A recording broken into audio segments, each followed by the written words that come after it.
In this video, I'm going to show you how to get zero input delay in Fortnite so you can edit and do stuff very fast. It'll give you more FPS, zero input delay, and make sure your response time is 100%. If you follow all these steps correctly, you'll be guaranteed to have your whole entire setup optimized. I recommend sticking around to the end because all these steps are very crucial to have zero input delay and more FPS. And make sure to watch this video on how to edit faster because it'll help you after you watch this video. And with that said, let's get into it. If you want to have really low input delay on your controller, you want to install this thing called timer resolution. I'll put the link in the description as well, but basically just click the link and click on this and it should be in your desktop. So if you want to find it, just go to downloads and find timer resolution. So when you go on this thing right here, basically you want to click maximize. It'll basically put it from 1 millisecond response time to half, which is 0.500. So that's a big difference in game and it really helps with input delay. So definitely try this out, and this is what I use every day. So every time you come on, I recommend extracting the folder right here, so you can just click on it and click maximize. So you can do that every day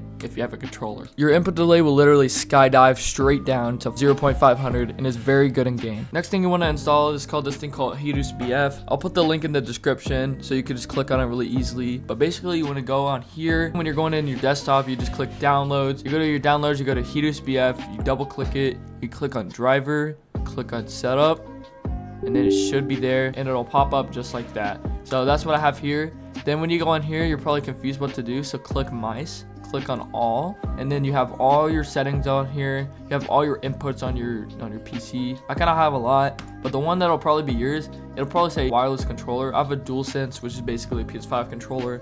So yeah, this is what I use. It'll also show a bunch of keyboards and stuff. It's very important that you find your controller. So hovering on the controller, you want to hit default and you want to hit 8,000. You can also use 1,000 if you don't have a good controller, but I use 8,000 because my controller is pretty expensive. After that, you want to install service. Then you want to click filter on device and install service one more time. Once this is done, make sure you unplug your controller from the USB and plug it back in. And as you can see, the input delay went from 6 to 1 and it's on 8,000. And so that's how you do it. Basically, you just close it from there. And then when you play Fortnite every day, just pull that up and just do those simple steps. And every time you go on Fortnite, you'll have really low input delay and your controller will be well optimized for a good Fortnite experience. I don't really recommend installing any softwares or anything for more FPS because you want to make sure that everything is as good as possible on your PC. And sometimes when you add FPS softwares, it takes away some of the performance that you could be using. So that's why you don't really want to use that. So since we're not installing any software, just make sure that you have an Nvidia graphics card. If you don't, then there's other ways to do it. But basically you go to Nvidia control panel if you have an Nvidia graphics card. And then you want to copy all these settings that I show you here because they give you the best FPS and least input delay. You want to have performance on because it's very useful that you have that on. Copy all these settings because they're the best. I made sure everything in my PC is high performance and very good in game and not a lot of 3D like settings that'll affect your game really badly. Just copy these, make sure your processor is on auto. You can change your resolution if you want to. I did 1680 by 1080 because it gives you more FPS in Fortnite. But if you don't want to do that, it's totally fine. Make sure your hertz refresh rate is correct. Then go to adjust desktop color settings. These are all personal preference, so you can do whatever you want. Rotate display, this doesn't really matter. For view HDCP status, you want to make sure it's your main monitor. Copy these. These are all your monitor setups, so make sure your display port 1, 2, and 3 match up whatever monitor you have. Make sure it's your main monitor, put on full screen,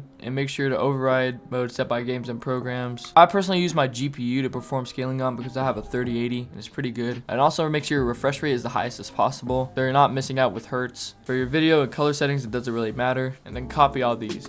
After you're done, just click the X and then save. Once you've done this, you've basically optimized your whole PC because the graphics card basically can flow through the whole computer. And all your specs are paired with the software of Nvidia. Your whole PC just got optimized for performance. You also want to make sure that Fortnite is optimized for good settings because sometimes you'll be on like DirectX 12 or something and it'll affect your FPS drastically. What you want to do is you want to go in settings, and before you do anything, make sure you have performance graphics mode on because if you're on DirectX 11 or DirectX 12, it's going to have a lot of input delay and a lot of FPS drops because basically it makes your game look really good, but it's not going to help you with performance. So make sure that's on. Make sure your frame limit is your monitor hertz. Don't use VSync, turn that off. Use full screen from windowed mode. You want to make sure your resolution is this because that's usually what monitors are, or whatever monitor you have.